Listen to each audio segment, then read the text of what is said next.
Cher Emmanuel Faye, vous êtes l'auteur d'un livre qui, publié en 2005, et soutenu par la lecture de séminaires inédits de Martin Heidegger, a profondément bouleversé le paysage français et au-delà de la réception de Heidegger.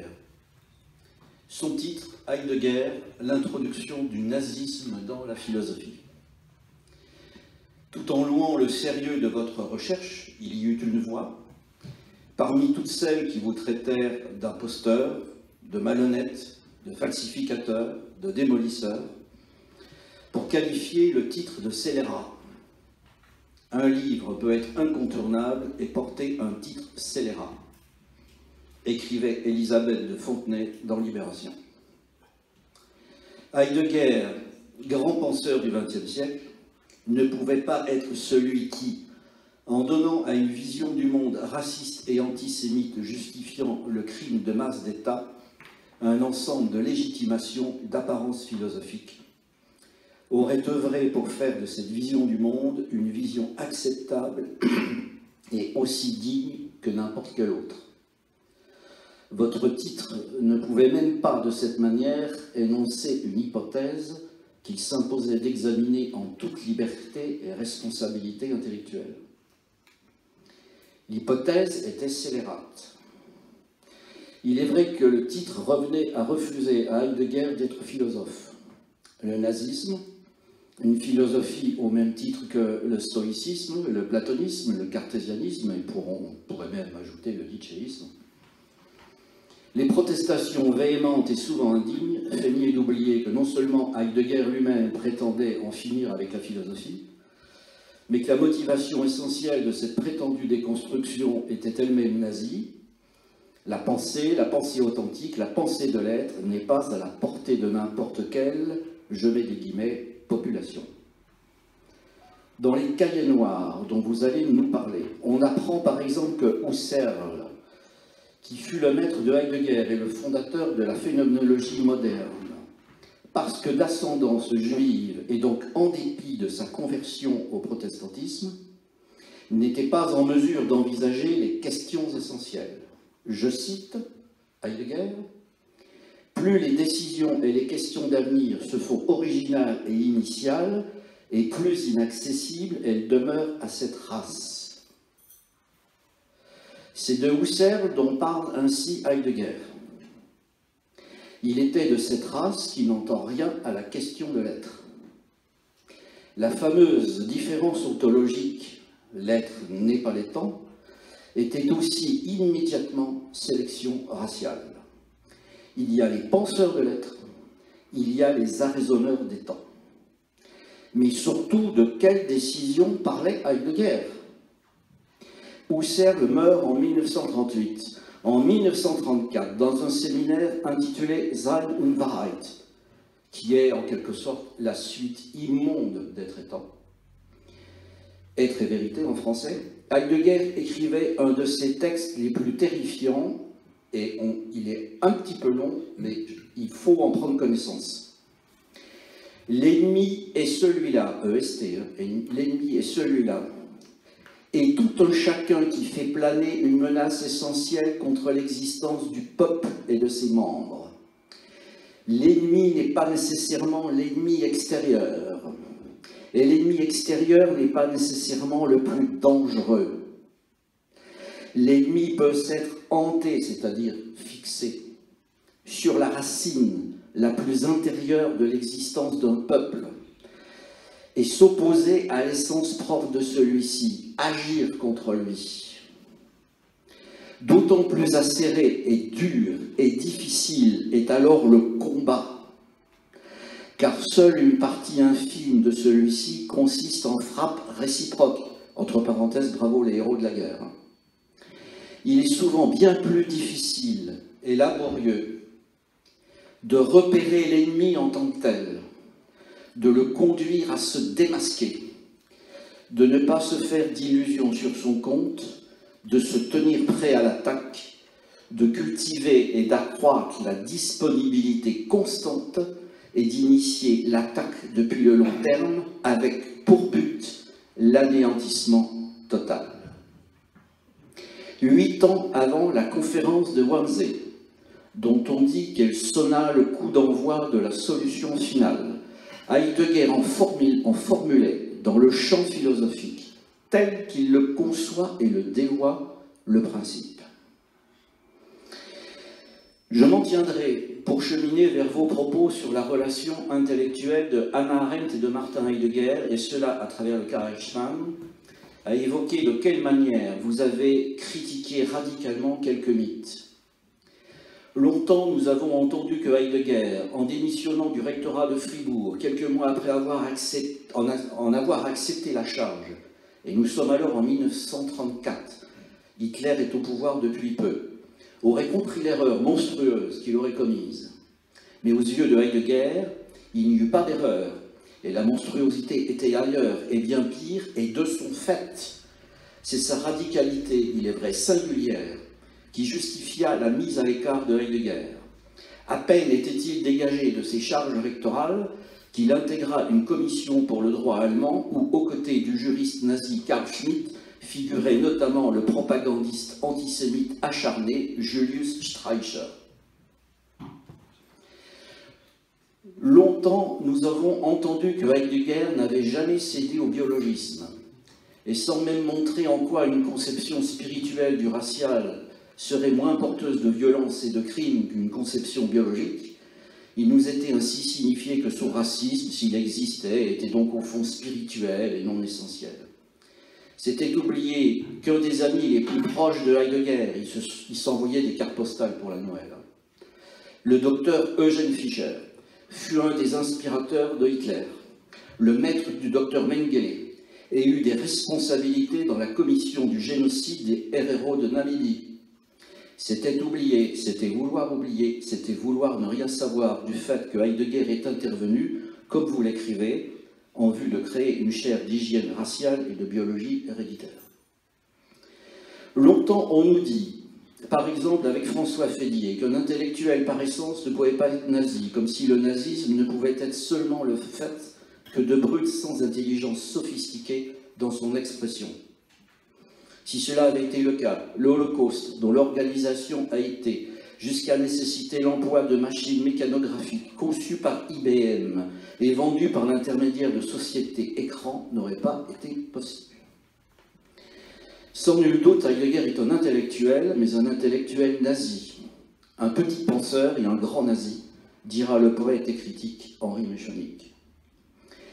Et il s'est vêtu d'un habit de philosophe paradoxal, anti-philosophique ou même post-philosophique, qui ne doit pas nous abuser. Le bon sens est la chose du monde la mieux partagée, disait Descartes, c'est une horreur métaphysique pour Heidegger. Ce qui compte, ce n'est pas le bon sens, mais le sens de l'être, et ça n'est pas donné à tout le monde. Il faut de l'enracinement et du sang pur, condition d'un bon usage de, je cite Heidegger, la langue de l'être. Longtemps, on nous expliqua, et c'est encore ce qui se dit, que le terme de Dasein, avancé dans Être et Temps en vue de poser comme il convient la question de l'être, signifiait réalité humaine, existence humaine, l'humain en tant qu'existant, c'est-à-dire cet existant qui pose la question de son être, et à travers la question de son être, la question de l'être, voire homme. Cela pourtant est rejeté par Heidegger lui-même, qui propose, pour le garder comme intraduisible et sémantiquement spécifique, être le là. Et non, comme on le traduit spontanément en français, être là. Ce serait une grande trouvaille philosophique allemande et heideggerienne, digne des grandes trouvailles grecques, souligne Heidegger. Mais alors pourquoi Dasein? J'ai récemment pensé que c'était une manière de dire savamment, tout en le codant, à rien. Ce n'est en réalité qu'une possibilité. Précisément, Dasein, être le là, nomme ce par quoi les peuples se hiérarchisent quant à la possibilité de s'ouvrir à l'être et à la question de son sens. Le là, da, c'est la souche en ses diverses possibilités hiérarchisantes. Le Dasein est possiblement à rien quand le peuple parle la langue de l'être et que, de cette manière, il détient une autorité qui le distingue précisément des autres peuples, notamment des juifs et des chrétiens. Dasein est ainsi un principe de sélection qui permet à Heidegger de rejeter d'avance l'universalité de quelque droit de l'homme que ce soit. On a vu comment Husserl n'avait pas le Dasein, le Da, le La, qui aurait pu lui permettre de prendre les décisions essentielles. Dis-moi quel est ton Da et je te dirai de quel Sein tu es capable. Alors si tu ne parles pas la langue des lettres, c'est foutu. De manière générale, on fait un pas vers la situation créée par le texte heideggerien en reconnaissant qu'il entrecroise un semblant d'universalisme, en tout cas on peut le lire comme ça, avec des thématiques conçues pour tenir peuple et pensée allemand à l'intérieur de frontières rigoureuses et soustraites à toute légalité universelle. Dans un passage fameux sur le pont de Heidelberg, Heidegger tient second les faits du franchissement et de l'éloignement pour mettre en avant le fait que le pont dévoile l'être même des rives. C'est ainsi que Dasein n'est pas un pont vers la compréhension d'un universel humain, mais ce qui fait apparaître l'être même du peuple qui, en parlant la langue de l'être, tel est son là, tel est son da, témoigne qu'il lui est légitime d'exercer une souveraineté absolue, esclavagisme et extermination compris. Comme une ultime séquence vers votre conférence, je voudrais citer de vous le dernier paragraphe de Heidegger, l'introduction du nazisme dans la philosophie. Je vous cite. « Nous savons maintenant que dans son séminaire inédit sur Hegel et l'État, Martin Heidegger entendait faire durer la domination nazie au-delà des 100 années à venir. Si ces écrits continuent à être diffusés de façon planétaire, sans qu'il soit possible d'arrêter cette intrusion du nazisme dans l'éducation humaine, et je précise que cet arrêt, c'est surtout le fait du travail critique, et non pas de la censure, évidemment, comment ne pas s'attendre que cela conduise à une nouvelle traduction dans les faits, dont l'humanité, cette fois, pourrait ne pas se relever. Aujourd'hui, plus que jamais, c'est la tâche de la philosophie que de travailler à protéger l'humanité et à alerter les esprits, pour éviter que l'hitlérisme et le nazisme continuent d'essaimner à travers les écrits de Heidegger, au risque d'engendrer de nouvelles entreprises de destruction complète de la pensée et d'extermination de l'homme. Jamais vous ne dites qu'Hannah Arendt était nazie. Mais vous allez nous montrer, et cela même est intriguant, comment une des grandes figures de la gauche américaine a rejoint Heidegger sur des points absolument incompatibles avec une vie politique démocratique, avec un humanisme moderne et démocratique.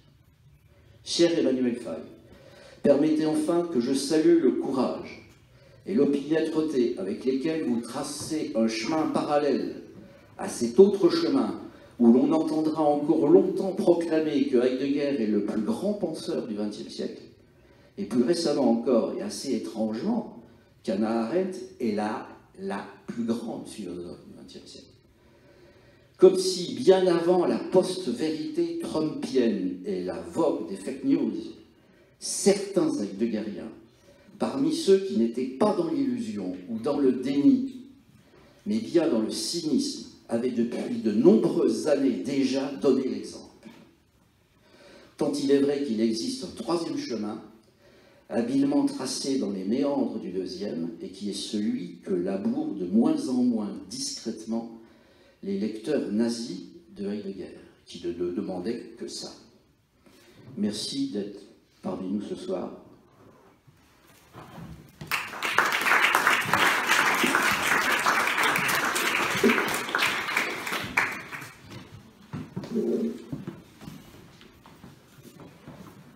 Je voudrais commencer cette présentation par des remerciements. Remerciements tout d'abord à l'Association culturelle juive de Nancy d'avoir organisé cette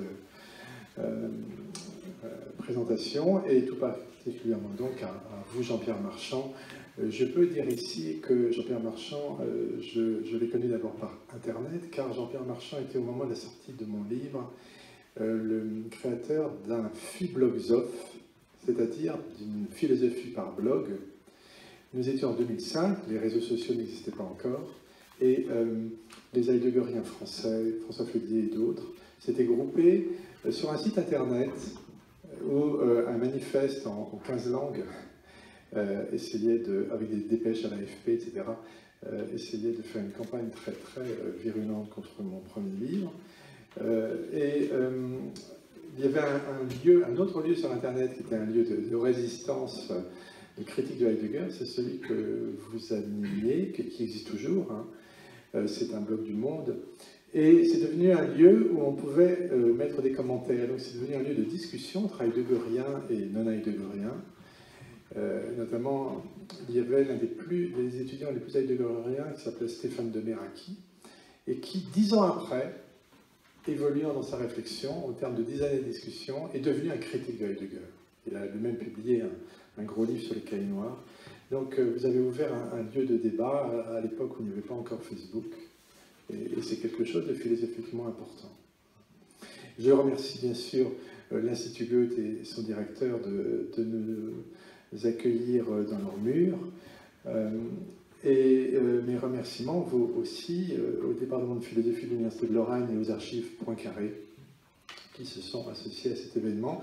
Je n'oublie pas d'ailleurs qu'en 2005, c'était le département de philosophie de Nancy qui était la première institution académique française à m'inviter à présenter mon livre, alors que ce n'était pas forcément évident. Il y a quand même un certain nombre de lieux académiques en France qui sont restés, même encore maintenant, très heideggeriens. Alors, il est difficile, je me limiterai strictement à 1h15 pour ensuite pouvoir débattre avec vous et dire peut-être des choses plus importantes dans le débat encore que dans la présentation.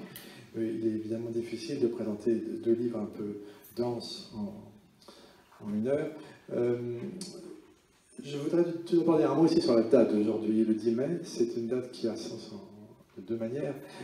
Tout d'abord, c'est le jour qu'avait choisi une association d'étudiants nazis pour lancer ce qu'ils appelaient l'action contre l'esprit non-allemand. C'était le jour des grands autodafés à Berlin, et à Fribourg, il pleuvait. Donc les autodafés ont été reportés, et finalement Heidegger a prononcé le jour du solstice d'été, le 21 juin, dans un stade de Fribourg, un Feuerspruch, un discours du feu, où il dit Révolution allemande, montre-nous le chemin d'où il n'y a pas de retour. Donc nous gardons cette date comme cela, mais c'est aussi une date importante pour toute l'humanité, puisque nous commémorons l'abolition de l'esclavage par la Révolution française. Cette Révolution française alors là c'est un autre sujet que je ne mets pas sur le même plan, mais Hannah Arendt traite très durement dans son livre sur la Révolution, où elle ne l'accrédite pas du tout de ce moment clé.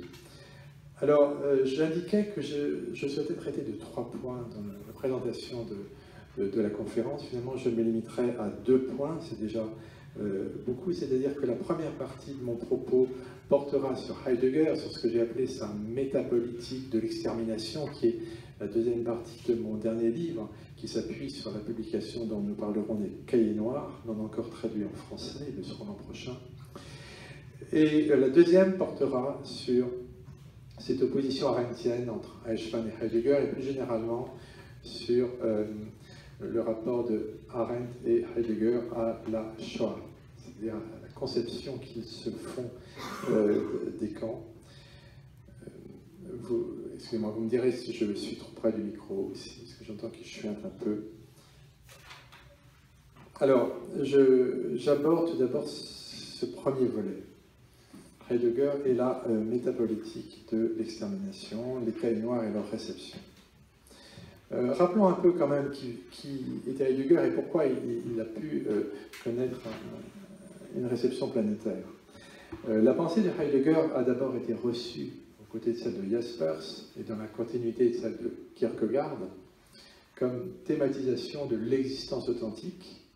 Cette supposée découverte de l'existence, pour reprendre une expression d'Emmanuel Levinas, tranchait avec la tradition du néo-kantisme qui, dans sa version un peu restreinte, semblait limiter la philosophie à une théorie de la connaissance. Donc on avait l'impression qu'avec Heidegger, on retrouvait une philosophie de l'existence, et son livre de 27, Être et temps, sera également popularisé par l'ouvrage de Sartre sur l'occupation, Maître et le néant, 1943. cette philosophie de Sartre qui sera la philosophie en vogue en France dans l'immédiate après-guerre. J'énumère 3 points qui expliquent un peu le succès heideggerien.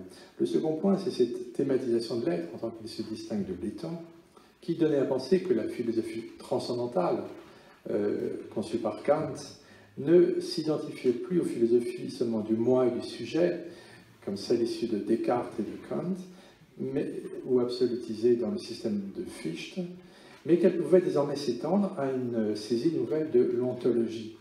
Donc, transcendance non plus du moi, mais de l'être. Il apparaissait en outre à beaucoup de théologiens que l'interrogation heideggerienne sur l'être et le monde était susceptible d'inspirer une forme de transformation du néotomisme. Il y a notamment le jésuite allemand Karl Rahner qui va suivre les cours de Heidegger à Fribourg sous le national-socialisme de 1934 à 1936 et qui essaiera d'intégrer la pensée de Heidegger comme une prémisse possible pour la théologie. Donc ça, c'est un deuxième point. Troisième point, après 1945. Après 1945, Heidegger séduit beaucoup d'esprits pour d'autres raisons encore.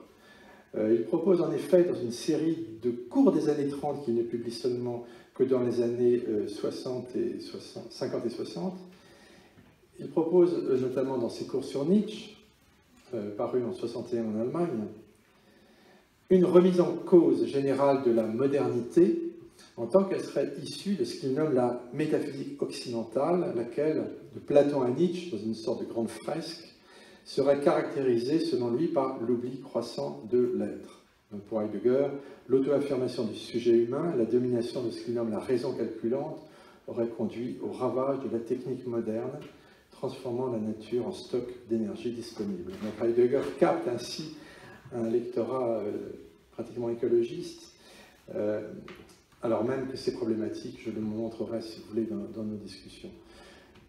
En outre, Heidegger semblait dresser le procès d'un volontarisme qui le rendait responsable du nazisme, pour lui opposer la Gelassenheit, le laisser-être, une sérénité, gage d'une sagesse renouvelée, d'un rapport supposé plus originel à la poésie et la pensée, qui puiserait dans le fond de pensée présocratique, dans la lecture de poètes comme Hölderlin et dans la mystique d'un maître Eckhart. Et ainsi, beaucoup ont cru trouver dans la lecture de Heidegger les prémices de ce qu'il nommait un nouveau commencement pour la pensée, à l'écoute de la poésie, de la mystique de l'être, en rupture avec la rationalité technique. Vous voyez 3 points de séduction qui peuvent expliquer l'engouement pour cette pensée. Alors, il y a évidemment des choses que l'on ne savait pas, notamment puisque nous sommes à l'Institut Goethe. Je lirai un extrait d'un cours de Heidegger que j'avais traduit en 2005. En 1944, nous sommes à Fribourg. Heidegger commence un cours sur Nietzsche qui va être interrompu au bout de 2 séances parce que la ville de Fribourg est bombardée et Heidegger va lui-même s'enfuir devant l'avancée des Alliés. Dans ce cours donc interrompu, Heidegger cite un mot de Nietzsche. Nietzsche avait écrit cela: l'Allemagne n'a produit qu'un poète à part Goethe, c'est Heinrich Heine, et en outre un juif. Dans ce passage de Nietzsche, cette remarque n'était pas antisémite, c'était vraiment pour dire que les 2 poètes allemands majeurs selon lui étaient Goethe et Heine. Mais Heidegger en fait un motif antisémite, car il ajoute ce mot, donc dans son cours, hein, c'est une note de cours, ce mot jette une lumière étrange sur le poète Goethe. Goethe, Heine, le entre guillemets, poète de l'Allemagne, Wohlstedt, où se trouve Hölderlin. Et après ce mot, il n'est plus question un instant, ni bien sûr de Heine, mais encore non plus de Goethe, il ne sera question que de Hölderlin. Alors, je souligne le fait que le Hölderlin de Heidegger est un Hölderlin problématique. C'est un Hölderlin qui n'est plus ce poète qui s'enthousiasmait pour la Révolution française et pour sa lecture de Rousseau. C'est un Hölderlin relu à la suite de Stefan Georg et de son disciple Hellingrath. Donc un Hölderlin lui-même nationalisé en quelque sorte. Mais vous voyez, déjà un petit texte comme celui-là nous amène à nous interroger sur ce qu'était effectivement le rapport de Heidegger à la poésie. Et nous voyons que dans ses cours publiés, bien avant les Cahiers noirs, il y avait déjà pas mal d'indices d'un antisémitisme latent qui fleurait comme ça au détour d'une remarque. Alors, étant donné les trois points que j'ai indiqués, philosophie de l'existence, transcendance de l'être, critique de la modernité technique, on ne s'est pas étonné finalement lorsque Hannah Arendt, pour les 80 ans de Heidegger, a prononcé un discours à la radio allemande dans lequel elle le présentait comme un nouveau Platon dont la pensée viendrait de l'immémorial et comme, disait-elle, le roi secret dans le royaume du pensée. Une curieuse métaphore quasi monarchique et politique pour parler des choses de la pensée. Et donc cette canonisation, si vous voulez, de Heidegger à la fin des années 60, Jaspers était mort quelques mois avant, cette canonisation de Heidegger en France va culminer vraiment avec la publication en 83 d'un cahier de Lerne qui lui est entièrement consacré. Et la même année, 83, Heidegger, c'est l'année où j'ai commencé à enseigner comme prof de lycée. Heidegger, d'ailleurs, j'étais au début à Bar-le-Duc, pas très loin d'ici. Heidegger entre dans le corpus restreint des auteurs au programme français de philosophie terminale, et bientôt, là il y a quand même une faute, plus qu'une faute de goût. À l'époque, le programme distinguait les penseurs importants qui avaient une étoile et ceux qui n'en avaient pas. Et on va créditer Heidegger d'une étoile et pas au sol. Donc j'ai connu cette étape du programme qui, évidemment, me stupéfiait en 83. Alors, cette même année 83 en Allemagne, le second fils, Hermann Heidegger, qui gère, il est encore, il est fort âgé, mais c'est toujours lui qui est aux commandes, si vous voulez, de l'édition des écrits de Heidegger. Et en 83, il estime que les temps sont mûrs pour rééditer un demi-siècle après le fameux discours de rectorat prononcé par Heidegger en mai 1933, l'auto-affirmation de l'université allemande. Ce discours dans lequel le recteur Heidegger, fraîchement inscrit à la NSDAP, fait notamment l'éloge des forces de la terre et du sang. Hermann Heidegger accompagne la publication du discours de rectorat d'un texte qui s'intitule « Le rectorat 1933-34, faits et réflexions ». C'est la lettre justificative que Heidegger rédigera en 1945 pour la commission de ses collègues, de ses pairs de l'université de Fribourg, qui était alors chargé de sa dénazification. Et c'est là que les choses s'enclenchent dans la critique. En Allemagne, un historien fribourgeois, Hugo Ott, va montrer que chaque phrase ou presque de ce texte cache une omission ou contient un mensonge. Donc la critique commence là. Elle se radicalise avec l'ouvrage fameux d'un universitaire berlinois d'origine chilienne, Victor Farias, publié en France, qui fait date sur la radicalité de la compromission nazie de Heidegger. Eh bien, malgré donc, ce travail de Ott et de Farias, Heidegger continue d'être enseigné comme un philosophe majeur. C'est Farias, par exemple, qui nous a appris que, loin de se distancier de la politique nazie, en mai 1933, après avoir démissionné de sa charge de recteur, Heidegger, effectivement, comme le disait Jean-Pierre Marchand, siège aux côtés de Carl Schmitt, de Rosenberg et de Schleicher dans la commission pour la philosophie du droit, chargée par Hans Frank de préparer les futures lois raciales de Nuremberg. Donc Heidegger continue d'être enseigné comme un philosophe majeur. Et en 1990, je donne un exemple. Un inspecteur de l'éducation nationale publie chez Hachette un cours de philosophie pour terminale littéraire, dans lequel le chapitre sur la morale, entre Bergson et Sartre, consacre un paragraphe entier à résumer ce discours de rectorat, en ces termes, il faut quand même le citer. Heidegger, écrit-il, à l'occasion de la prise en charge solennelle du rectorat de l'Université de Freiburg le 27 mai 1933, édicte les 3 services qu'il attend des étudiants allemands du Troisième Reich, à savoir le service du travail, Arbeitsdienst, le service militaire, Wehrdienst, et le service du savoir, Wissensdienst. Que commande, continue l'inspecteur, 3 obligations morales. La communauté populaire, Volksgemeinschaft, l'honneur et le destin de la nation, Bon, je vous passe littéralement la mission spirituelle du peuple allemand. Donc vous voyez, dans un texte, dans un cours je crois que ce serait même impensable d'avoir ça en Allemagne, c'est dire quand même l'aveuglement, je pense, de ses collègues, parce que tout d'abord, dans le discours de rectorat, jamais Heidegger n'utilisait le mot moral ou éthique, donc les trois services ne sont pas des obligations morales, hein, et les mettre dans un cours de terminale au chapitre de la morale, je ne sais pas ce qui avait traversé l'esprit de ce collègue, c'était peut-être un trait d'ironie, hein. Je ne veux pas lui faire de procès d'intention, mais il est certain que pour les élèves, c'était source de la plus grande confusion. Hein. Et on peut dire que c'est objectivement un tel texte correspond à ce qu'on peut nommer l'introduction d'un contenu nazi à l'enseignement philosophique élémentaire français. Donc vous voyez le genre de problème auquel on se trouve confronté. Alors là, je parle donc des points d'accroche qui expliquent le succès de Heidegger, des premiers travaux critiques. Aujourd'hui, la situation est tout à fait autre, car nous savons que Heidegger est allé bien plus loin encore dans ses cours dits de philosophie que dans son discours de rectorat.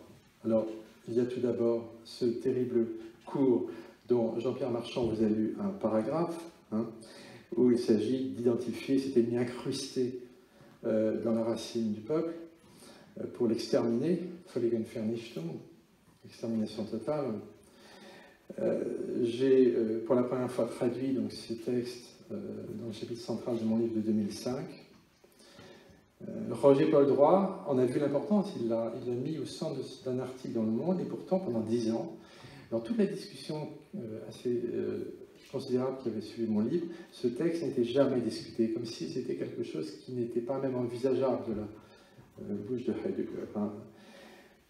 Alors que cet ennemi à l'intérieur, c'est évidemment l'ennemi politique, mais tout autant le juif assimilé dans le peuple allemand, hein, qu'il s'agit de débusquer. Surtout que dans la page suivante, Heidegger parle de l'asiatique, et ce terme, c'est un terme un peu codé à l'époque pour désigner justement l'adversaire racial fantasmé par les nazis. Et en fait, ce texte n'a commencé à être vraiment discuté que depuis l'apparition des Cahiers noirs, car on a vu la confirmation de ce que je pressentais.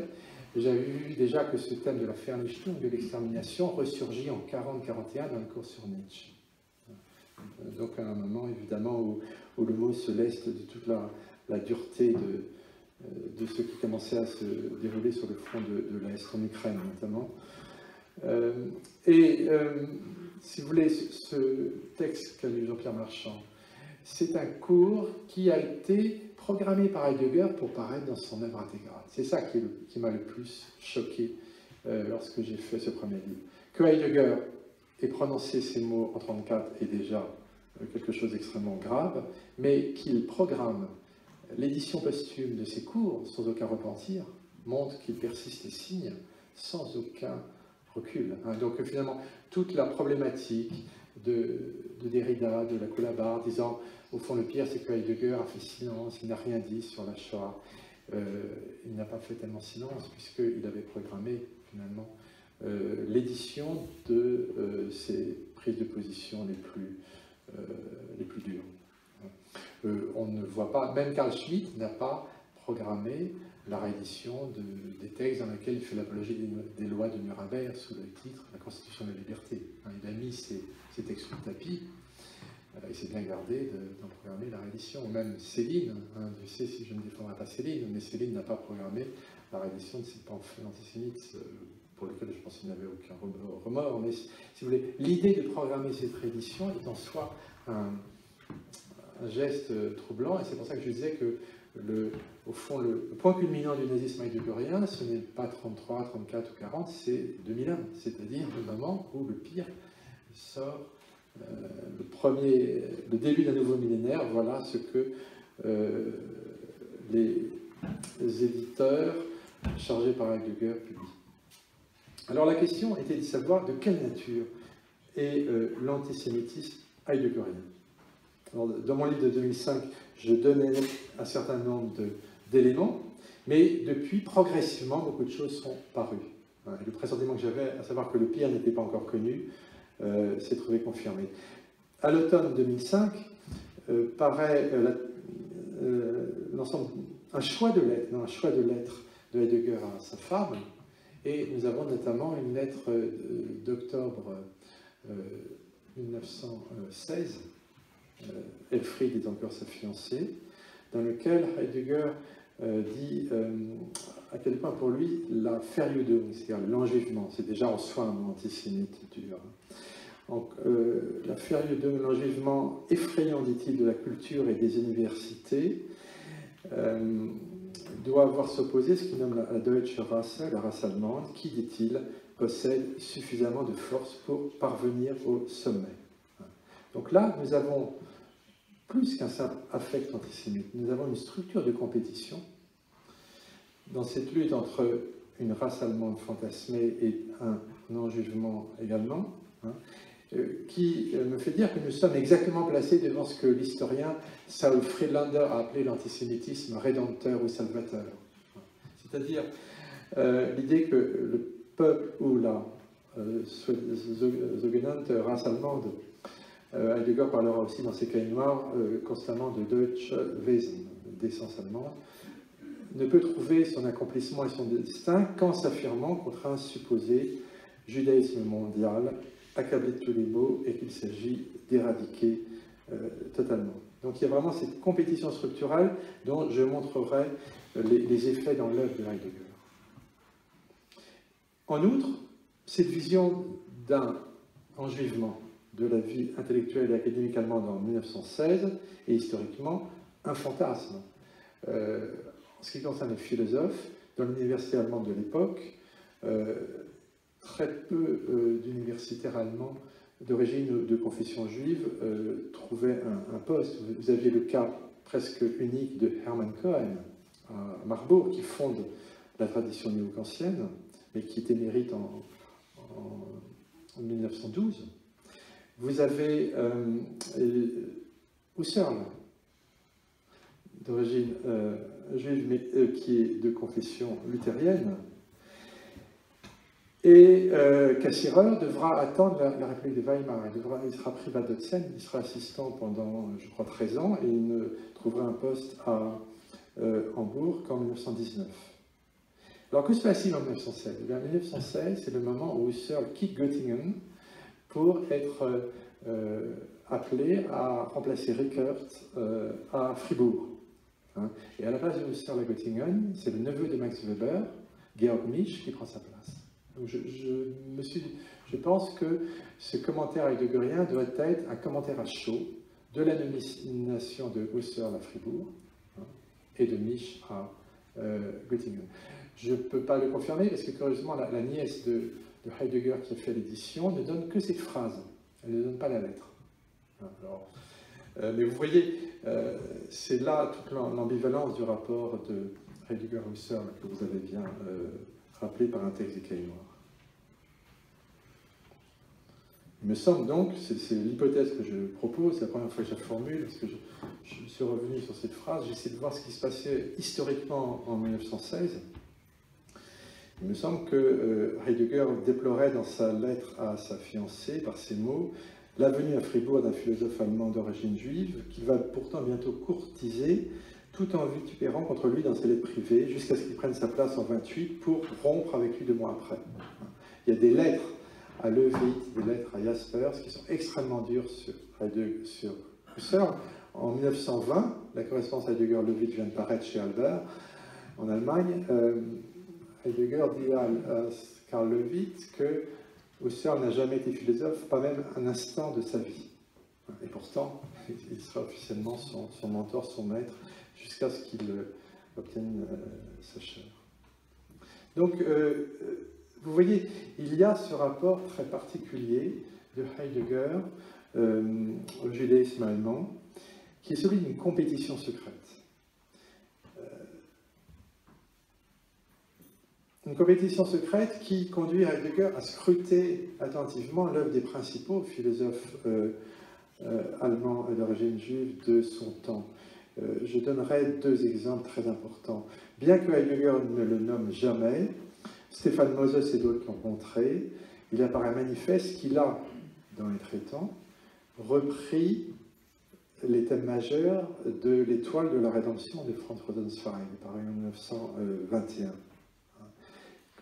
Au cœur de l'étoile de la rédemption, qui est parue traduite au Seuil, vous avez la thématisation du Dasein, de l'être là. Vous avez l'importance fondamentale du rapport à la mort et à la singularité de l'existant dans ce rapport à la mort. Et vous avez aussi une structuration de la temporalité qui vraiment annonce les trois extases du temps dans les traitants.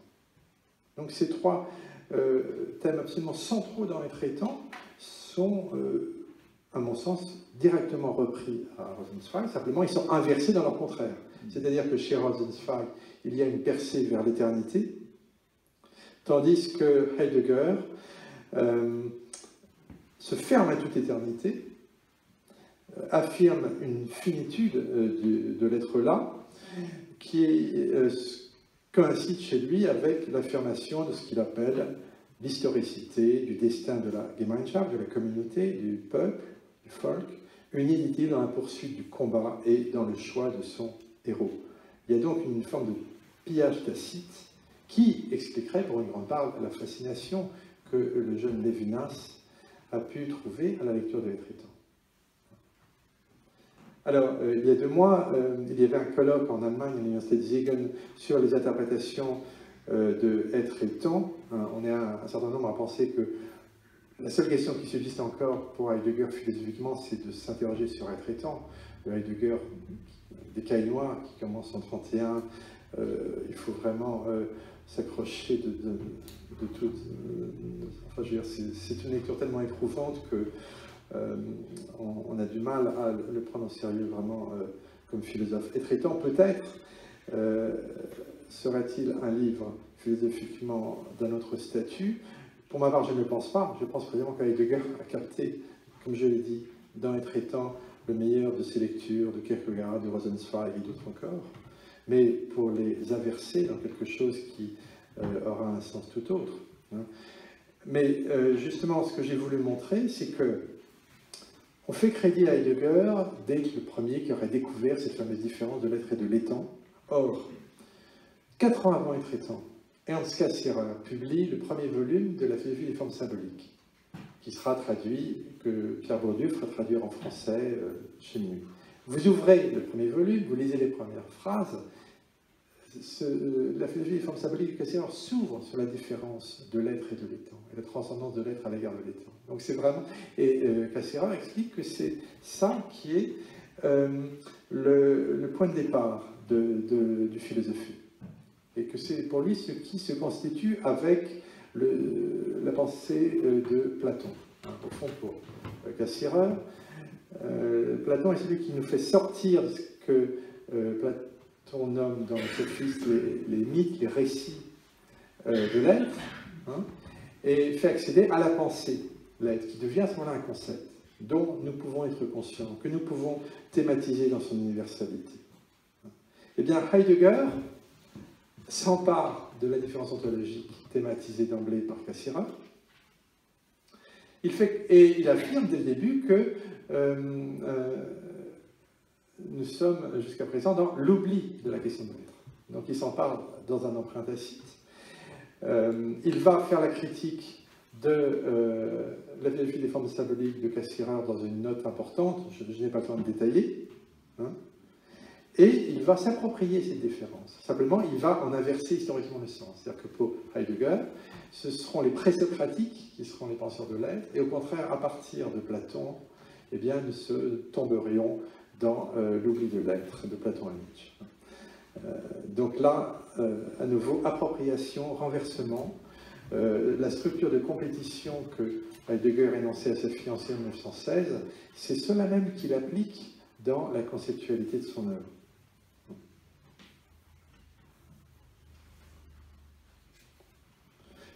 Et plus généralement, alors je ne peux pas ici détailler la démonstration, je l'ai longuement faite à Siegen, je la publierai, il ne m'apparaît pas exagéré de à voir la façon dont Heidegger procède successivement ou simultanément avec Bergson pour ces deux notions du temps, avec Rosenzweig pour sa thématisation du Dasein, de la mort, de la temporalité, avec Husserl pour le nom même de la phénoménologie, avec Cassirer pour la distinction de l'être et de l'étant, donc de considérer que Heidegger pratique dans le champ philosophique ce que j'appellerais une forme d'économie prédatrice.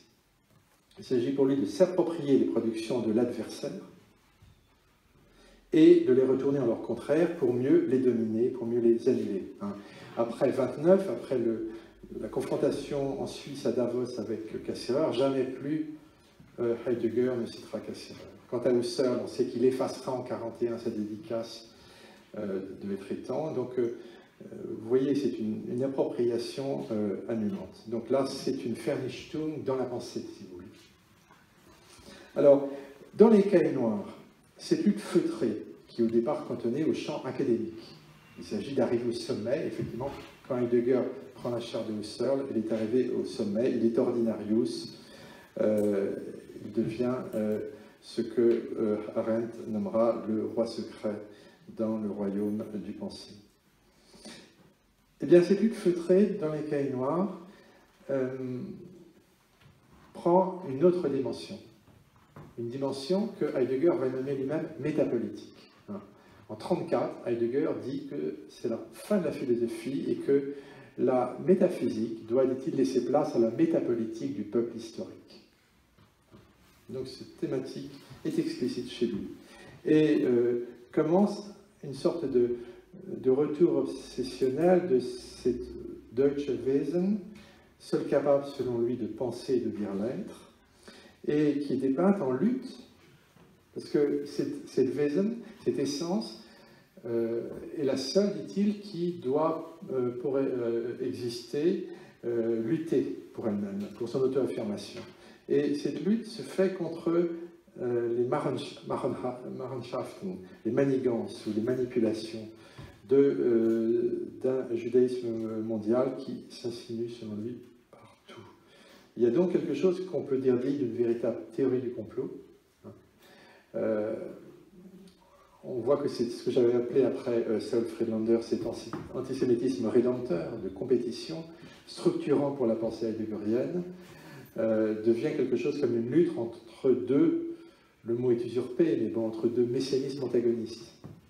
Alors, évidemment, cette lutte fantasmée, il va falloir l'interroger.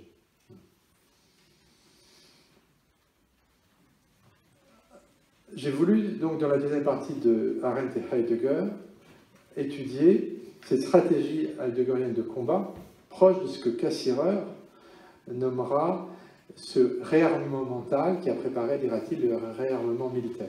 Cassirer, c'est vraiment un philosophe que je salue à beaucoup de titres pour sa philosophie de la culture. Il a vraiment ouvert le néo-kantisme à une autre dimension, pour sa critique du mythe et pour avoir su, dans son exil, puisqu'il est obligé en 1933 de quitter l'Allemagne, d'abord pour l'Angleterre, puis la Suède, puis les États-Unis, il apprend l'anglais, il se met à écrire dans un très bon anglais. Et lui, qui était vraiment le lecteur, l'admirateur de Goethe et de Kant, se voit obligé d'écrire en américain.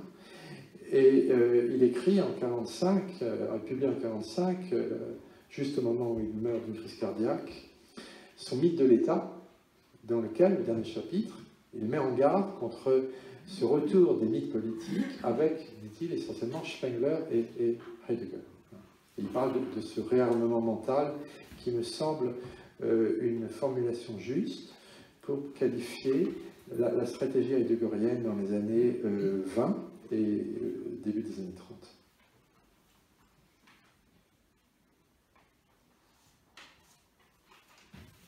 C'est là où il faut travailler ce qui relie Être et temps au cahier noir. C'est-à-dire que dans Être et temps, Heidegger transforme la question directrice de la philosophie selon Kant. Qu'est-ce que l'homme? Pour en faire la question qui. Il passe du was au wer, du qu'est-ce que au qui, et il en viendra à poser la question qui sommes-nous?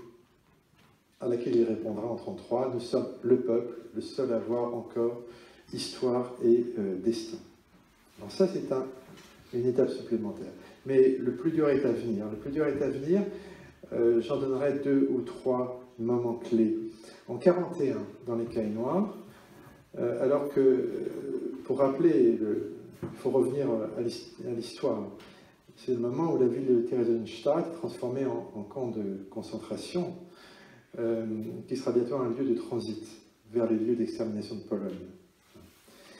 Et donc un camp qui est géré par un conseil juif, mais un conseil juif qui n'a pas d'autre pouvoir que d'être sommé par Eichmann de produire des listes. On sait que tous ceux qui seront à la tête de ces Judenräte de Theresienstadt seront tous exterminés. Le seul qui survivra, ce sera Murmelstein, celui qui sera en 1971 interrogé par Lanzmann, dont il a tiré ce film important récemment paru, Le dernier des injustes. Donc on est à ce moment-là où les nazis obligent ces conseillers juifs à organiser ces camps comme Theresienstadt, les rendent de quelque manière, malgré eux, participants à l'organisation de cette stratégie d'extermination. Eh bien, que dit Heidegger dans ses Cahiers noirs? Elle écrit cela. Le genre le plus haut et l'acte le plus haut de la politique consiste à impliquer l'ennemi dans une situation où il se trouve contraint de procéder à sa propre auto-extermination. Selbstvernichtung. Vous trouvez cette phrase dans le tome 96 des œuvres de Heidegger, page 260. C'est le 3e des 4 volumes parus des Cahiers noirs. Donc Heidegger revendique politiquement cette politique, positivement, cette politique exterminatrice. Et dans le volume suivant des Cahiers noirs, en 1942, Heidegger en vient cette fois à parler, en ce qui concerne ce qu'il nomme l'élément juif, du summum de l'auto-extermination dans l'histoire. Alors, comment, par quel détour arrive-t-il à dire cela? C'est qu'il impute au judaïsme d'être l'inventeur de ce qu'il nomme le principe de la race, et ce qu'il veut camper ainsi, c'est le moment où ce principe de la race se retourne contre le judaïsme même pour son extermination. Donc vous voyez ces deux énoncés. L'évolution de l'usage heideggerien de ce thème de la Selbstvernichtung de 41 à 42, dans les deux énoncés cités, montre avec quelle rapidité Heidegger sait modifier son propos selon le cours que prend le conflit mondial. C'est-à-dire qu'en 1942, évidemment, on est dans une toute autre situation militaire. Ce sont les premiers revers militaires sur le front russe, et c'est aussi l'entrée en guerre des États-Unis. Donc la défaite militaire du Troisième Reich n'est plus qu'une question d'années. Et bien à ce moment-là, Heidegger efface la dimension intentionnelle de l'extermination qui était revendiquée positivement en 1941. Et il impute aux victimes la responsabilité de leur propre destruction. Dans les deux cas, enfin, vous voyez, donc il efface opportunément en 1942 la dimension intentionnelle de l'extermination national-socialiste des Juifs d'Europe, qu'il revendiquait un an auparavant à demi-mot dans son éloge de la plus haute politique. Et désormais, donc, la responsabilité première de l'extermination des Juifs d'Europe n'est plus imputée aux nationaux-socialistes, mais aux Juifs eux-mêmes. Eh bien, cette position, ce retournement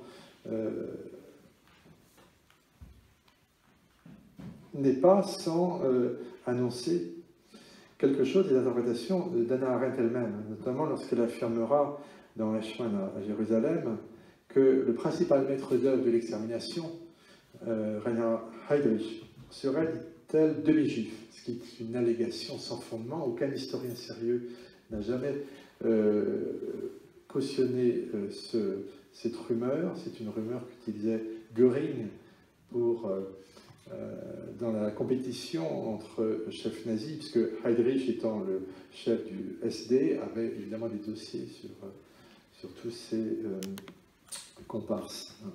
Et Arendt pose cela comme une évidence. Heydrich, donc celui qui, avec Himmler et Eichmann, est le maître d'œuvre de la solution finale, serait donné juif, et elle affirme que sur son lit de mort, il se serait repenti du mal qu'il aurait commis contre son propre peuple. Là aussi, c'était quelque chose que je n'ai vu chez aucun historien. Et je trouve ça personnellement encore plus... enfin, c'est quelque chose qui n'est pas assez souligné, et c'est un des points de Eichmann et Jérusalem que je trouve les plus problématiques, mais j'y reviendrai. Alors, vous voyez en quel sens je parle chez Heidegger d'une métapolitique de l'extermination, c'est-à-dire que cet appel à l'extermination totale de l'ennemi qu'il lance en 1934, il l'assume en 1941, et il le reprend en 1942 en inversant les responsabilités, en les faisant passer des bourreaux aux victimes mêmes.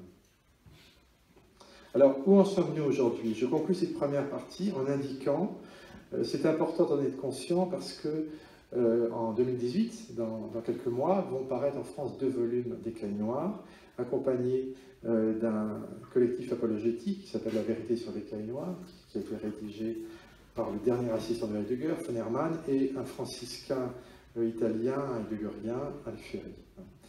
Et la stratégie Gallimard, c'est de ne pas publier l'Écaille noire dans la bibliothèque de philosophie, mais dans la collection L'Infini de Solers, pour en faire une sorte de corpus à part. Donc je pense que ce sera quelque chose d'assez pénible. Et la difficulté est la suivante, c'est que, si vous voulez, en 2005, j'étais face à des gardiens du temple, les ayants droit, leurs représentants français, qui avaient tout pouvoir d'empêcher des publications, et qui étaient, peut-on dire, des négationnistes, c'est-à-dire qu'ils niaient tout nazisme, tout antisémitisme chez Heidegger. C'était une sorte de gros mot, d'injure que de parler d'antisémitisme chez celui qui, ayant une conception non biologique de l'existence, ne pouvait de toute façon pas être a priori raciste ou antisémite. Ce négationniste, ce verrou négationniste a sauté. Où en sommes-nous? Eh bien, l'éditeur même d'Écailles noires, Peter Travny, a publié un petit livre, dont la première édition a été traduite au Seuil, dans laquelle il reconnaît et déplore l'antisémitisme de Heidegger. Donc, c'est évidemment un pas très important de franchi. Mais il faut voir à quel prix et avec quelle intentionnalité. Alors, j'étais un peu mis sur la voie par une lettre que Travny avait mise sur Facebook, et que justement Stéphane de Marecki, dont je parlais, a découvert, dans lequel Travny s'excuse face à un Heideggerien allemand qui lui dit « mais vous êtes vraiment trop critique, etc. » Et Heidegger lui dit « mais Travny lui dit « détrompez-vous, en fait, mon intention est de sauver Heidegger. Bien que, dit-il, il se sauve très bien tout seul. » Donc, je me suis demandé en quoi veut-il sauver Heidegger. Et effectivement, la ligne de Travny est la suivante. Alors je rappelle aussi qu'il bénéficie de la confiance du fils Heidegger, qui récemment, dans un entretien au magazine politico-culturel de la droite radicale, Sécession, a redit tout le cas qu'il faisait de Travny comme traducteur. Alors il trouve que Travny insiste trop sur l'antisémitisme. Mon père n'avait rien individuellement contre les juifs. Mais bon, il est tout à fait... il soutient toujours Travny.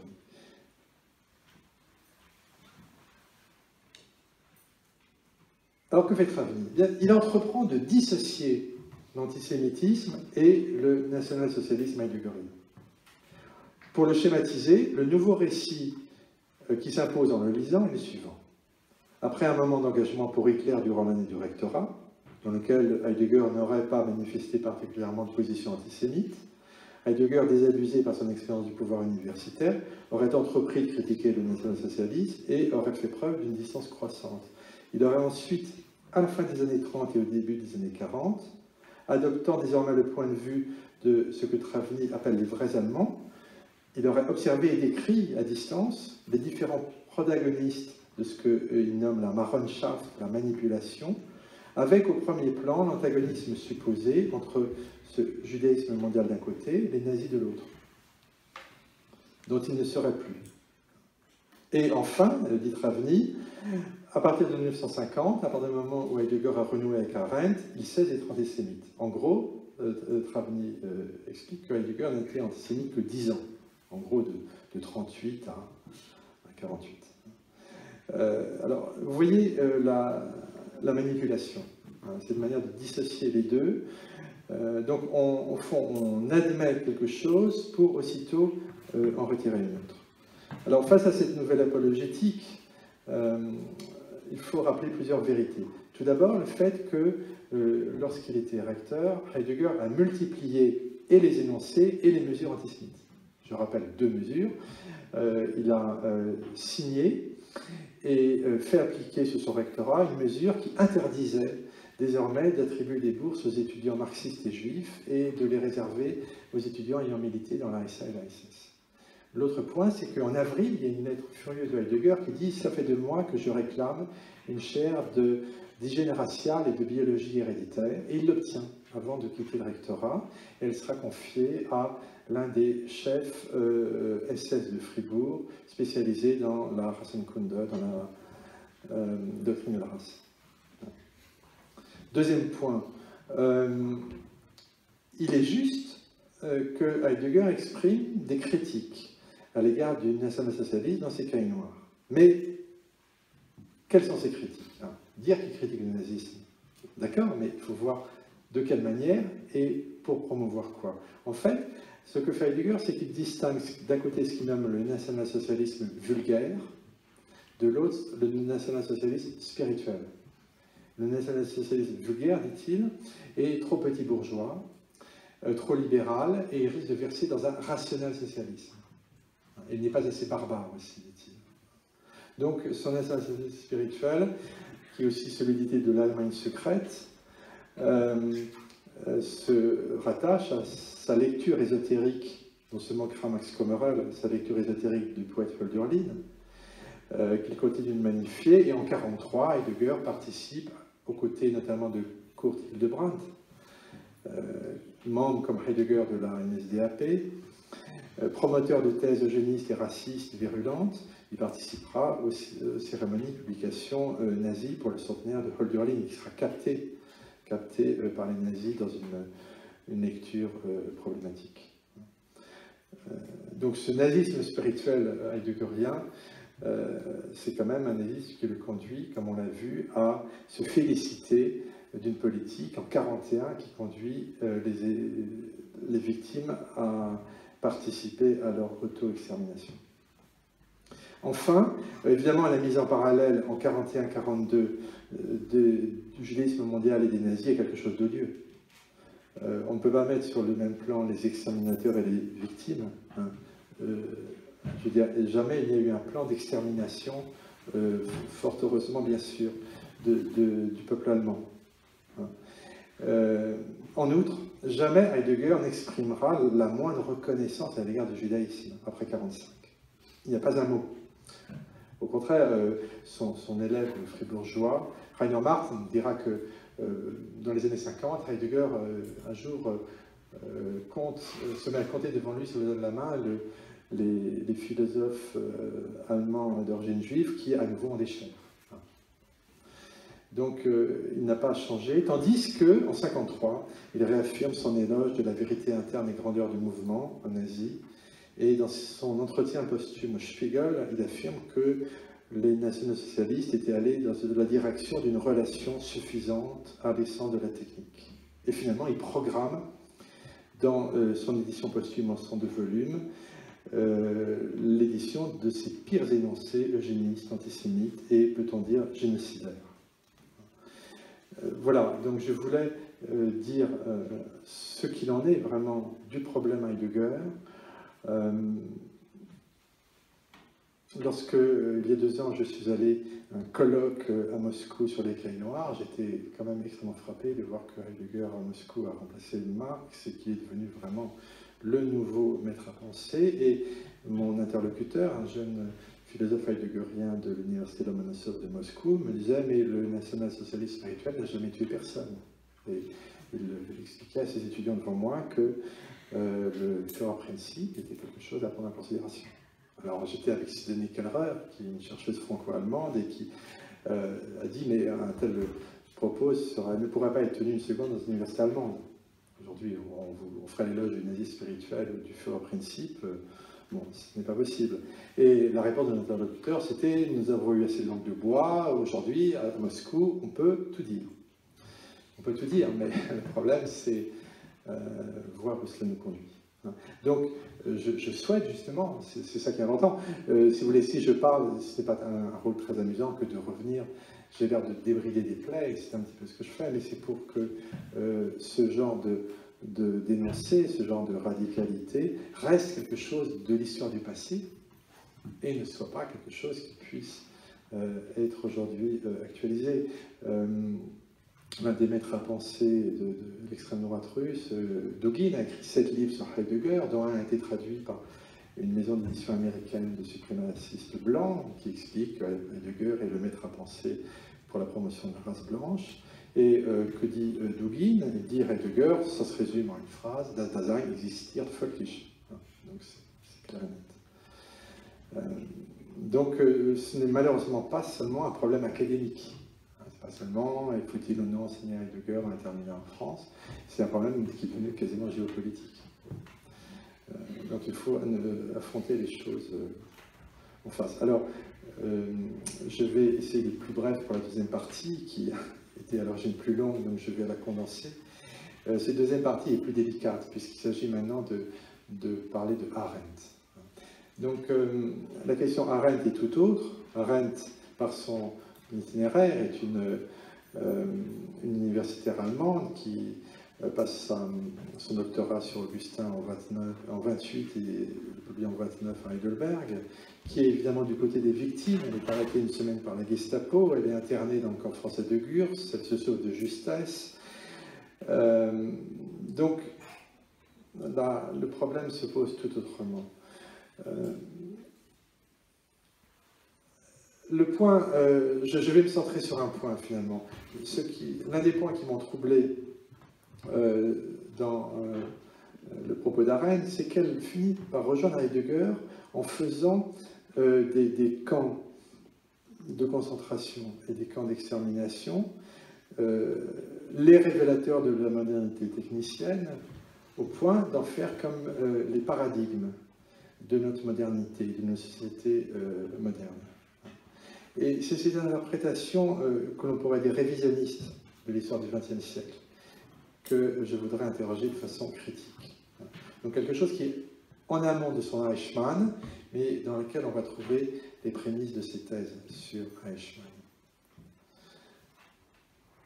Alors,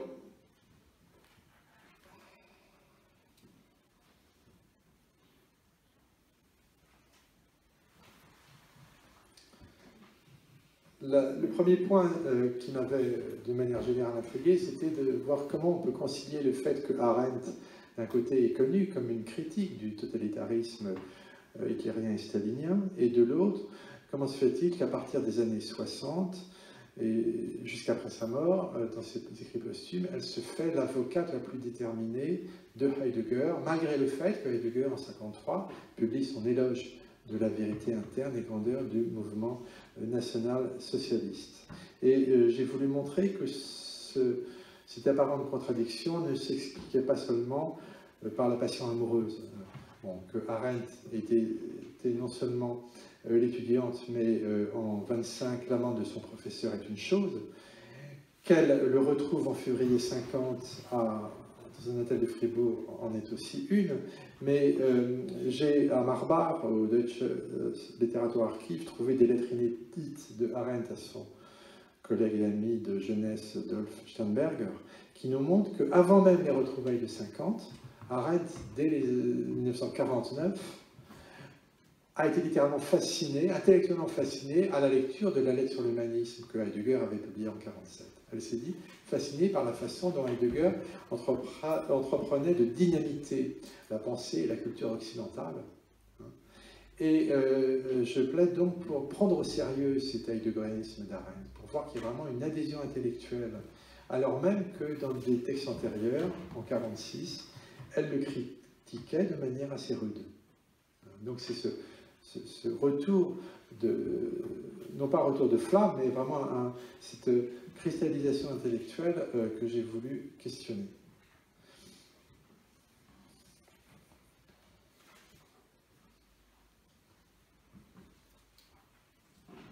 Alors Heidegger lui-même, je parlais tout à l'heure de sa critique de la modernité technicienne.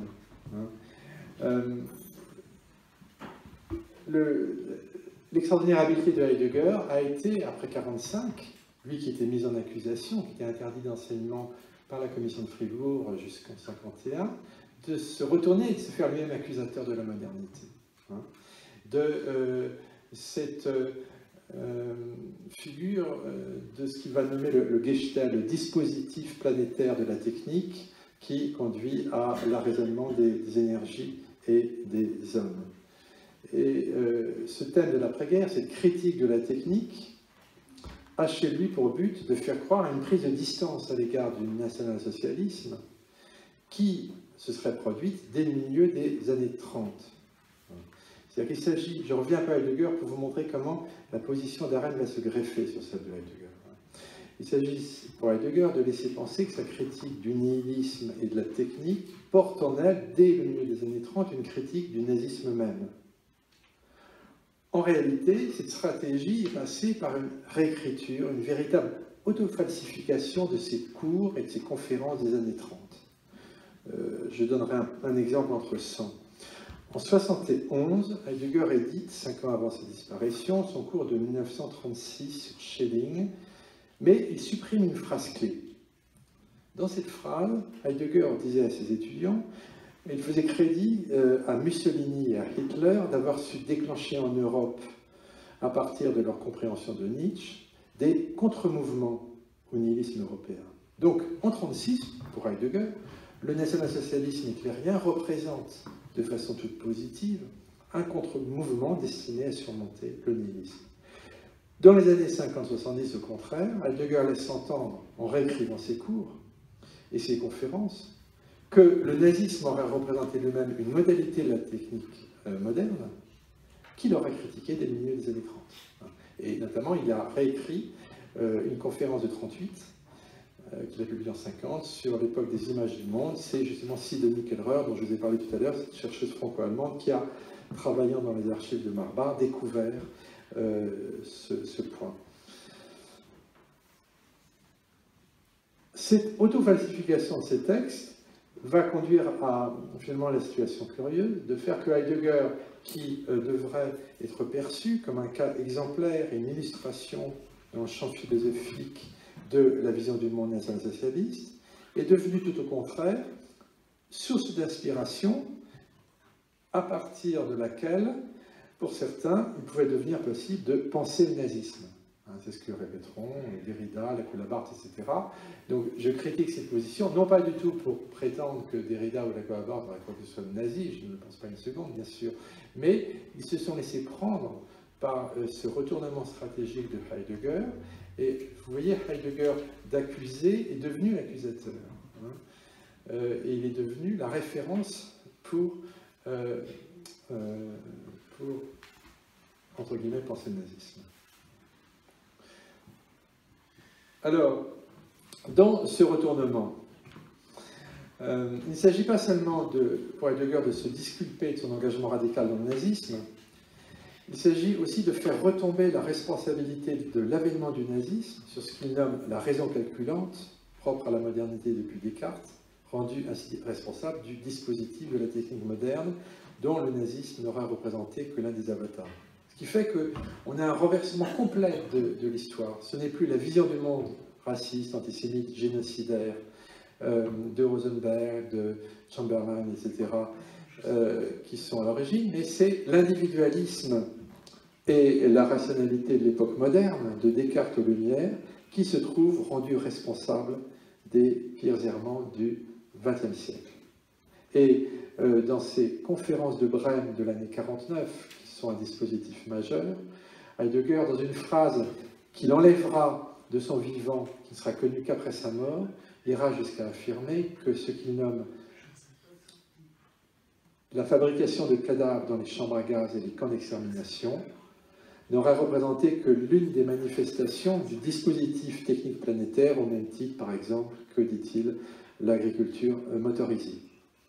Évidemment, cette thèse provocatrice, Heidegger la supprime quand il publie sa correspondance en 62, sa conférence en 62. Elle ne sera connue qu'en 83, lorsqu'un ancien auditeur, Wolfgang Schirmacher, la publiera dans son livre technique und Gelassenheit. Mais voilà, donc Heidegger met en œuvre cette lecture inversée, révisionniste de l'histoire moderne et du nazisme. De quelle manière est-ce que Arendt se situe par rapport à cela?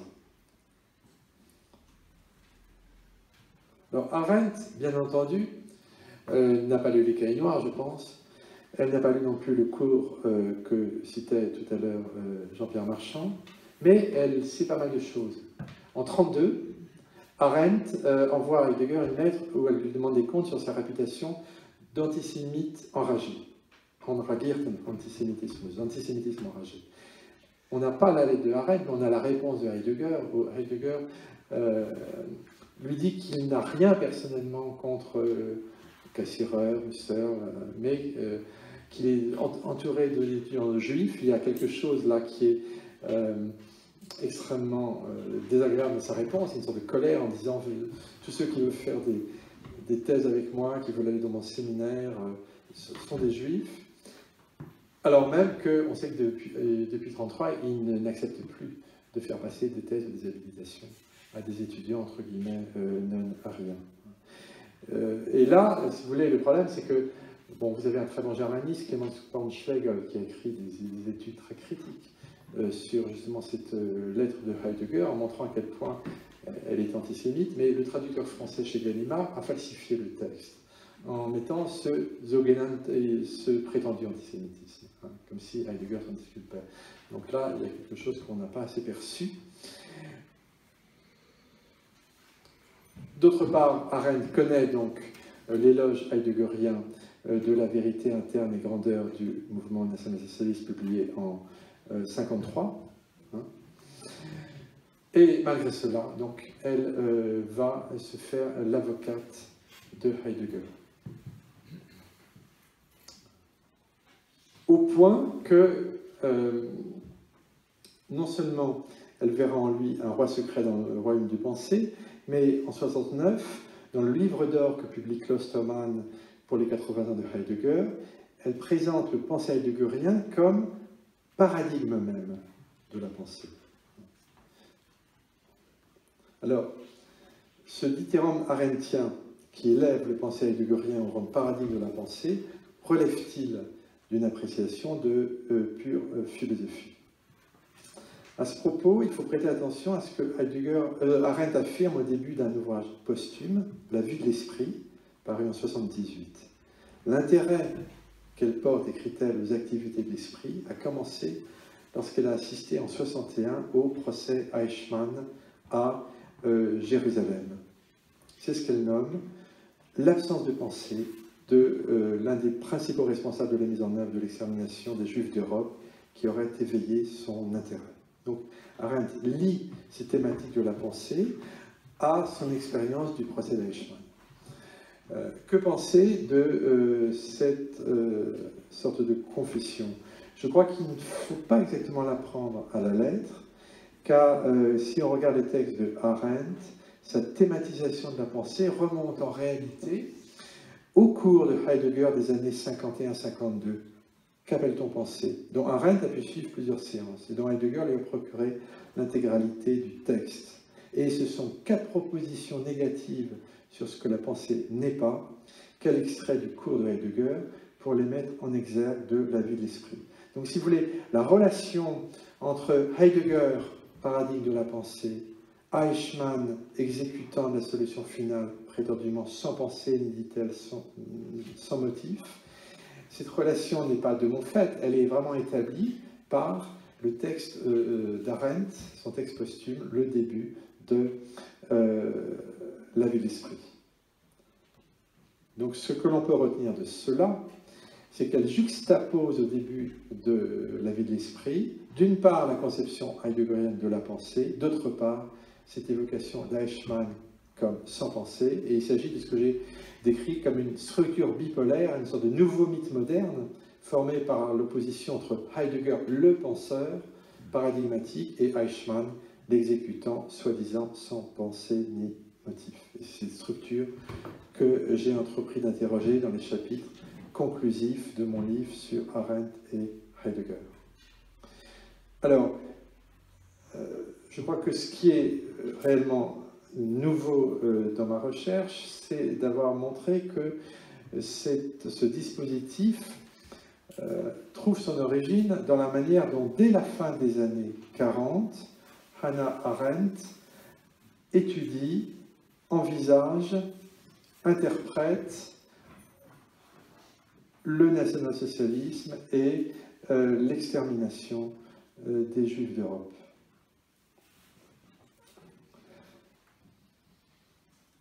Dans un article de 50 qui s'intitule « Les techniques des sciences sociales et l'étude des camps de concentration », Arendt formule ce qui sera sa thèse. Elle affirme, je cite, que l'institution des camps de concentration et d'extermination pourrait devenir cette pierre d'achoppement sur la voie d'une compréhension adéquate de la politique et de la société contemporaine. C'est-à-dire qu'elle considère les camps tout à la fois comme laboratoire de la domination totalitaire et comme révélateur de l'évolution de nos modernes sociétés de masse égalitaires et technicisées. On peut dire qu'avec Arendt, les camps deviennent paradigme de la modernité, un thème qui va être ressassé chez les postmodernes et dont on trouve des versions assez différentes, d'une part chez Agamben dans Homo Sacer et d'autre part chez un sociologue comme Zygmunt Bauman dans Modernité et Holocauste. Alors, que penser de cette thèse? D'abord, il faut montrer qu'elle repose sur un effacement historique, à savoir l'effacement arendtien de toute distinction entre camp de concentration et camp d'extermination. C'est-à-dire que la vision d'Arendt repose sur une réécriture dans laquelle, selon elle, régnait dans les camps une complète réversibilité des bourreaux et des victimes. Arendt n'effectue par ailleurs aucune distinction précise entre camps de concentration, comme Buchenwald, et lieux d'extermination, comme Birkenau ou Treblinka. On pourrait penser qu'elle ne disposait pas, à la fin des années 40 et dans les origines du totalitarisme qui paraissent en 1951, des informations historiques lui permettant de penser cette distinction. Mais en réalité, il n'en est rien. Le point de départ de mon livre, c'est un petit texte d'Arendt de 1946 qui s'intitule « L'image de l'enfer » et qui est la recension de 2 livres, dont le premier est un livre majeur paru en américain, The Black Book, The Nazi Crime Against the Jewish People, le livre noir, les crimes nazis ou les crimes nazis contre le peuple juif. Ce livre a été rédigé par des comités juifs de Moscou, de Jérusalem et de New York, sur la base des témoignages des rescapés des lieux d'extermination. Et il y a un chapitre qui s'intitule « Extermination », qui fait plus de 150 pages, dans lequel on a un nombre considérable de témoignages, de descriptions des camps d'extermination de Sobibor, de Chelmno, de Majdanek, de Birkenau, de Treblinka. La différence entre camp d'extermination, Vernichtungslager, le mot est cité en allemand à propos de Majdanek, et camp de concentration est très précise. Or, non seulement Arendt connaît le livre, puisqu'elle en fait la recension, mais elle en publie une recension extrêmement négative et incomplète dans cet article de 1946. C'est-à-dire qu'elle reproche au livre ce qu'elle nomme un usage politique des faits. Et elle va jusqu'à écrire que, je cite, « Nous avons désespérément besoin pour l'avenir de l'histoire vraie de cet enfer construit par les nazis. Mais le problème, c'est qu'au moment même où elle écrit cela, elle oblitère elle-même les faits. Alors, quel était le but de ce livre? Ce but n'était pas politique, ce but était juridique. C'est-à-dire qu'il s'agissait de recueillir les témoignages permettant d'instruire le procès de Nuremberg contre les responsables nazis. C'était cela le but. Et la version russe du livre n'a jamais pu paraître. En Russie, les principaux auteurs de l'ouvrage ont été fusillés par Staline. Il y a un retour d'antisémitisme dans la Russie soviétique. Et pas tous, il y a notamment Grossman qui a publié le récit remarquable sur Treblinka, qui est traduit en français la même année. Mais vraiment, on a vraiment des éléments historiques de première main ou de seconde main. C'est-à-dire, par exemple, dans le cas de Treblinka, ce sont il y a deux juifs slovènes qui ont pu s'évader, qui ont écrit un fameux rapport qui va être traduit dans toutes les langues. Il est dans le Black Book. Dans le cas de Treblinka, là, on a le récit de Grossman. Pour Sobibor, c'est celui de Ilya Ehrenburg. Et vraiment, tous les documents sont là. Eh bien, Arendt n'en fait rien. Et si vous lisez les origines du totalitarisme, les fameuses pages sur les camps, il n'y a absolument rien qui correspond à cette distinction historique. C'est-à-dire que dans les origines du totalitarisme, Arendt passe sous silence à peu près tout ce qui est connu des camps d'extermination. Elle offre une description des camps presque exclusivement basée sur l'ouvrage de David Roussel, consacré à Buchenwald, Les jours de notre mort. Et j'ai montré dans mon livre que même l'usage du livre est tendancieux. Je suis allé voir dans les Hannah Arendt Papers ses notes de lecture.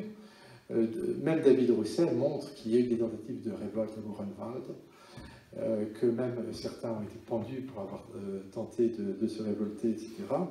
Donc les victimes étaient loin d'être dans une totale passivité. Eh bien, tout ce qui va contre la thèse arendtienne d'une passivité trouble des victimes, d'une indifférenciation des bourreaux et des victimes, de l'absence de révolte, de résistance, tout ce qui va contre cette thèse de la perte de toute spontanéité humaine est élagué, n'est pas repris dans le livre. Ce qui fait que, pour conclure ce point, je vais essayer de résumer plus brièvement ma suite. Dans la vision propagée par Arendt, l'antisémitisme nazi n'est plus principiel ou intentionnel, il est seulement instrumental. Il s'agit, selon elle, pour les dirigeants nazis, d'un moyen commode de trouver une première catégorie de victimes, entre guillemets, innocentes, pour peupler les camps une fois brisée toute opposition politique. Donc pour elle, c'est pour cela que commence la nuit cristal et les premiers pogroms, avant l'extermination proprement dite. Et donc Arendt privilégie une interprétation purement fonctionnelle des persécutions et de l'extermination, d'où toute intentionnalité génocidaire et toute étude sérieuse de la vision du monde nazi sont proscrites. Il s'agit seulement d'alimenter par tout moyen la terreur, essence selon elle des gouvernements totalitaires. Évidemment, dans cette vision, la responsabilité des élites intellectuelles du nazisme est écartée dans les origines du totalitarisme. Arendt discute notamment, nommément, Carl Schmitt de toute responsabilité. Elle dit que c'est un homme de grande valeur dont les écrits méritent de continuer d'être lus. Et je suis allé voir du coup la correspondance entre Carl Schmitt et Ernst Forsthoff, un autre disciple également national-socialiste de Schmitt. Ils ont très très bien reçu les origines du totalitarisme. Ils parlent très positivement de cet ouvrage d'Arendt. Bref, si vous voulez, dans cette conception fonctionnelle de la politique national-socialiste, les thèses sur Eichmann comme exécutant sans pensée sont déjà contenues en germe une décennie plus tôt. Alors, il y a un point nouveau que j'ai commencé de montrer dans mon livre, mais que je pourrais encore plus développer, mais je n'en aurai pas trop le temps, donc je vais résumer ça. On s'est demandé comment il se faisait que Arendt, dans les origines du totalitarisme, employait l'expression « fabrication de cadavres » dans les camps d'extermination. Cette expression que Heidegger emploie dans ses phrases des conférences de Brême, qu'il avait qui s'était gardé de publier. En fait, c'est l'inverse qui s'est passé. C'est-à-dire que Arendt, en 1948, publie en allemand un petit livre qui s'intitule Sechs Essays, 6 essais, avec une lettre dédicace à Karl Jaspers. Et dans cette dédicace, elle emploie 2 fois l'expression fabrication de cadavres. En soi, bon, l'expression est très problématique parce qu'elle fait un amalgame entre les photos que l'on avait lorsque les Alliés ont libéré des camps comme Bergen-Belsen, où il y avait effectivement des victimes, ces photos de cadavres avec des pelleteuses qui reposent, etc. Mais comme vous le savez, dans les lieux d'extermination, il n'y avait pas de photos, puisque dès 1943, Himmler a ordonné de cesser, de fermer ces lieux de mort, de brûler, les victimes et de masquer les cendres même en faisant pousser des plantes, etc. Donc il s'agissait de masquer jusqu'aux traces de l'extermination. Eh bien, il faut vraiment lire ce petit texte de Arendt à Jaspers de 1948, car mon hypothèse aujourd'hui, c'est que Heidegger, dans les conférences de Brême, répond à ce texte. C'est-à-dire qu'il récupère les positions d'Arendt à son profit, en les radicalisant. Hein. Les positions ne sont pas les mêmes. Et il faut que je vous dise quelques mots de ces positions d'Arendt. Dans cette préface de 1948, Arendt affirme que, pour ce qu'elle nomme désormais Auschwitz, elle utilise le terme, mais sans décrire du tout ce qu'était le second Auschwitz, ce qu'était Birkenau. Il faut, dit-elle, quitter le terrain des faits, afin de surmonter ce qu'elle n'hésite pas à nommer la haine aveugle du peuple juif pour les Allemands, laquelle serait due aux chambres à gaz. Donc, étonnant retournement, la haine n'est plus située du côté des nazis, elle est mise du côté du peuple exterminé. Et Arendt continue en disant que l'hostilité réglée par des lois, et je pense qu'il faut entendre ici les lois raciales de Nuremberg de 1935, relevait encore, dit-elle, de l'hostilité aussi banale que connue. Aussi banale que connue. Vous voyez, elle emploie déjà le mot banal pour Nuremberg. Mais avec les chambres à gaz, avec Auschwitz, dit-elle, la fabrication de cadavres n'a plus rien à voir avec l'hostilité.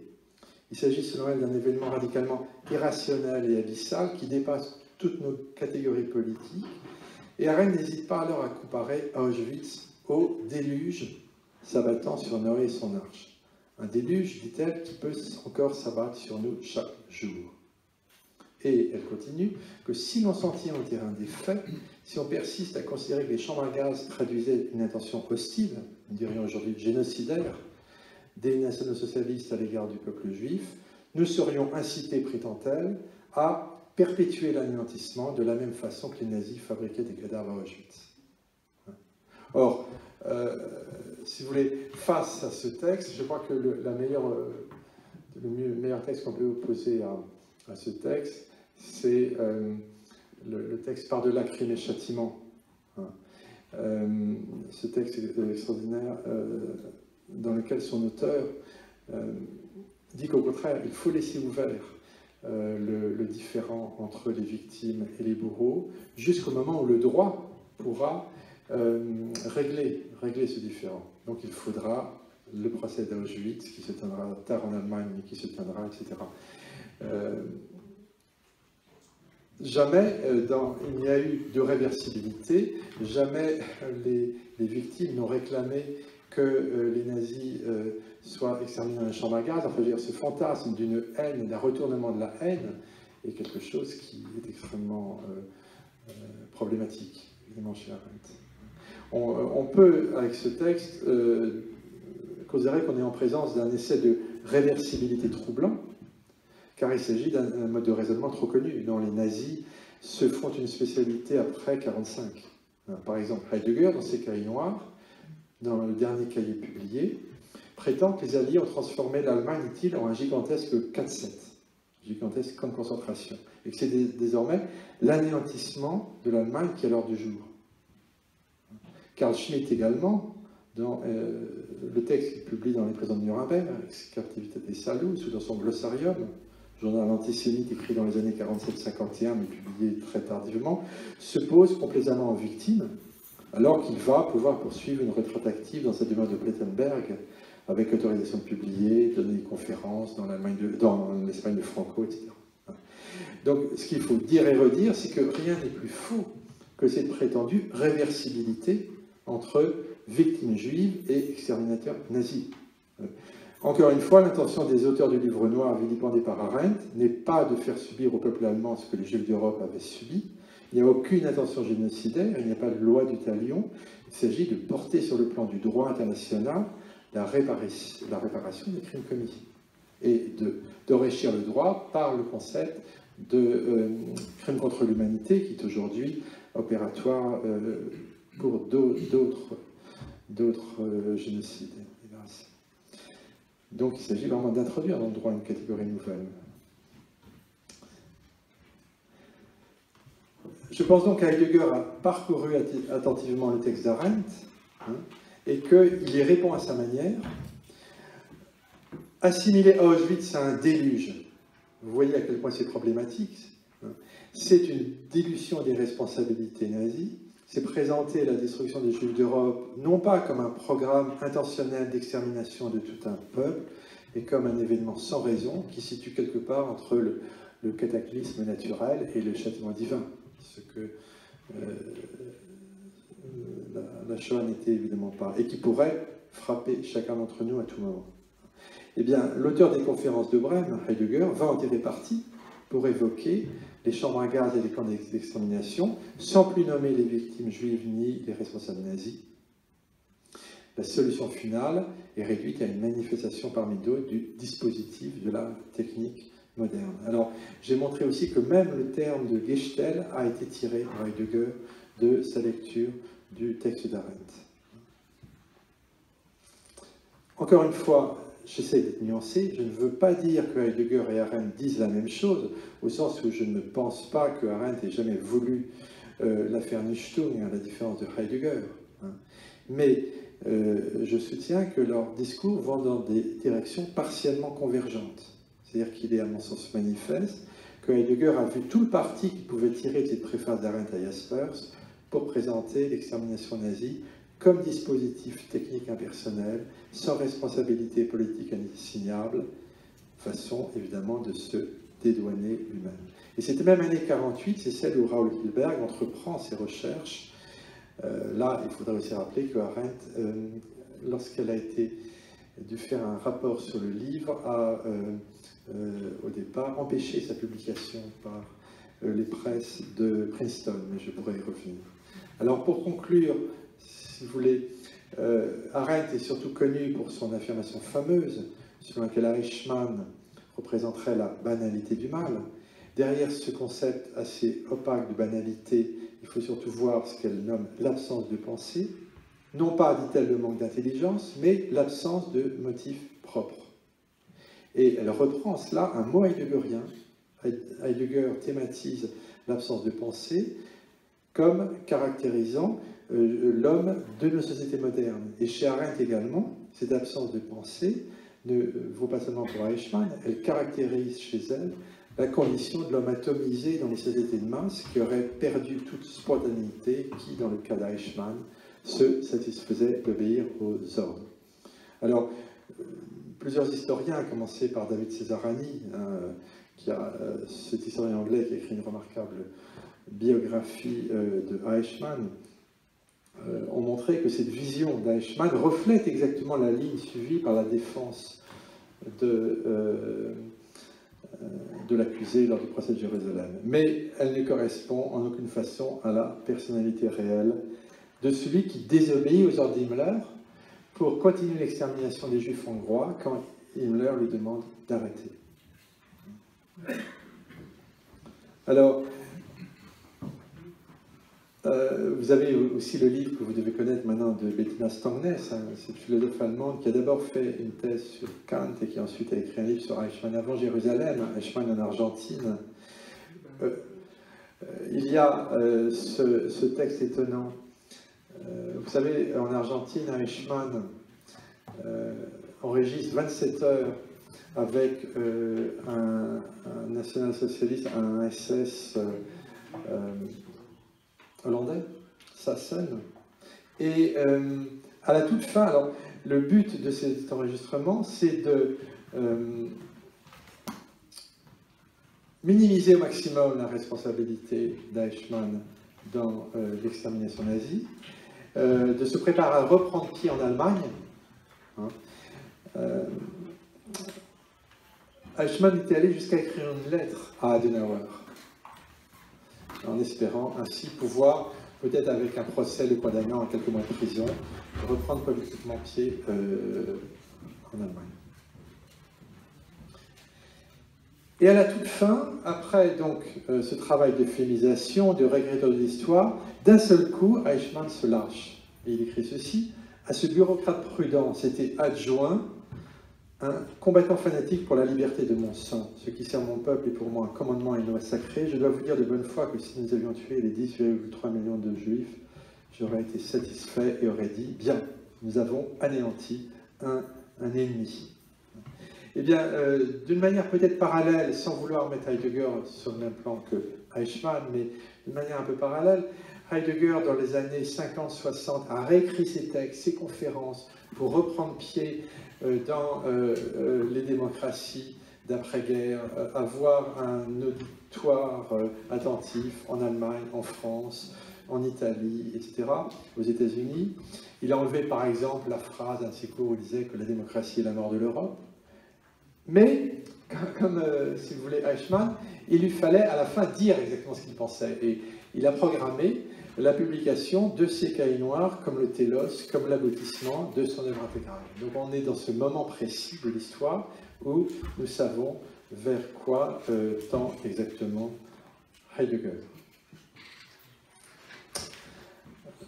Alors, jusqu'à quel point Arendt a participé à un certain moment à cette lecture heideggerienne de la modernité, c'est le second élément de mon livre, ce que j'essaye de montrer de manière précise. Il reste un troisième volet dont je n'ai pas le temps de parler, je conclue là-dessus, qui serait de savoir quelle politique Arendt va tirer de sa relecture, de sa réécriture de l'histoire moderne. Merci de votre patience.